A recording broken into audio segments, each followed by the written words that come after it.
Hello students, हम लोग quiz के दूसरे पार्ट में आ चुके हैं। कक्षा 3 और 5 की क्विज़ को हम लोग इसका लिंक खोलेंगे और जैसे ही हम इसका लिंक खोलेंगे तो हमारे पास कुछ इस प्रकार से ये पेज आ जाएगा। देख रहे हैं आप लोग। अब यहाँ पर अपना नाम भरिए और अपना फ़ोन नंबर, बच्चे को अपना नाम, फ़ोन नंबर और यूडाइस कोड भरना है और अपनी कक्षा का चयन करना है। तो आइए हम फटाफट अपनी इन सारी जो एंट्रीज़ हैं इनको भर लेते हैं।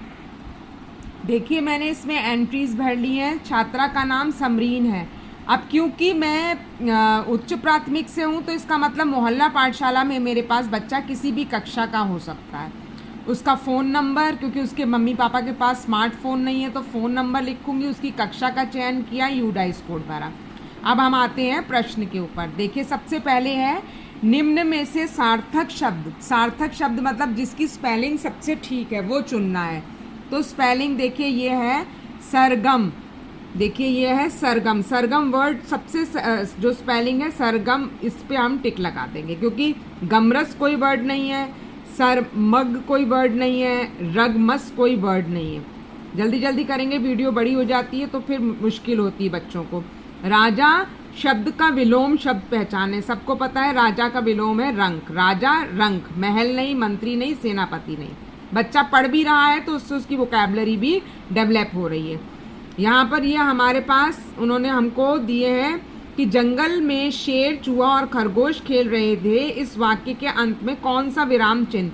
देखिए, ये है फुल स्टॉप का चिन्ह, ये है तो इसको बच्चा राइट लगाएगा। ये कॉमा है, एक्सक्लेमेटरी मार्क है और ये क्वेश्चन मार्क है। तो जब वाक्य समाप्त होता है तो ये वाला फुल स्टॉप लगता है, विराम चिन्ह लगता है। अब सही स्पेलिंग, सही वर्तनी, इसमें सही स्पेलिंग चुननी है। तो जो ज्ञा से ज्ञानी, तो यहाँ पर बच्चा इसको टिक लगाएगा। ये ज्ञानी गलत है, ये स्पेलिंग गलत है, ये गलत है। आगे बढ़ेंगे। महल में राजा और डैश रहते थे। अब राजा का हमको लिंग बदल कर लिखना है। सबको पता है स्त्रीलिंग पुल्लिंग होता है, तो राजा का जो स्त्रीलिंग है वो है रानी। महल में राजा और रानी रहते थे। इसके बाद हमारे पास गणित जो है, गणित के क्वेश्चंस आ जाते हैं। एक संख्या रेखा पर कौन सी संख्या दूसरी संख्या से बड़ी होगी। लेफ्ट की संख्या बड़ी होगी। अब जैसे मान लीजिए यहाँ से हमने लिखना शुरू किया 1 2 3 4 5, तो ये हमारा हुआ लेफ्ट और ये हमारा हुआ राइट। तो संख्या बड़ी कहाँ की होंगी, राइट की होगी। तो राइट यानी यहाँ पर उन्होंने पूछा है राइट संख्या यानी दाएं ओर की संख्या जो है वो बड़ी होंगी। आगे बढ़ेंगे। हमको पता है ये ग्रेटर देन और लेस देन वाला संख्या पूछी गई है, तो हमको ये बहुत क्लियर है कि जो संख्या बड़ी होती है उसकी तरफ मुंह, ये चिन्ह जो होता है उसका मुंह खुला हुआ होता है। तो 453 बड़ा या 435, तो 453 जो है ऐसे ये वाला निशान बीच में, ये वाला निशान आएगा क्योंकि जो संख्या बड़ी होती है उस तरफ मुंह खुला हुआ होता है। आगे बढ़ेंगे। अब उन्होंने दिया है x is greater than y। इसको ग्रेटर देन का सिंबल ये देखिए, जहां मुंह खुला है तो इसमें ये आएगा संख्या x बड़ी है संख्या y से। बच्चा इसको आगे करके आगे बढ़ेंगे।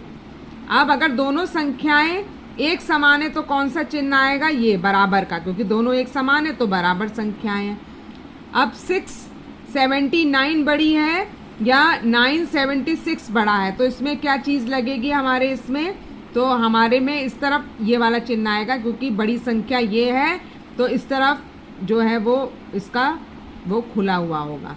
ये करने के बाद हम यहाँ कंटिन्यू शब्द, कंटिन्यू पे दबाकर आगे बढ़ने के लिए कंटिन्यू दबाएंगे और कभी कभी ये इसमें वो होता है और उसके बाद हम इसको सबमिट कर देंगे।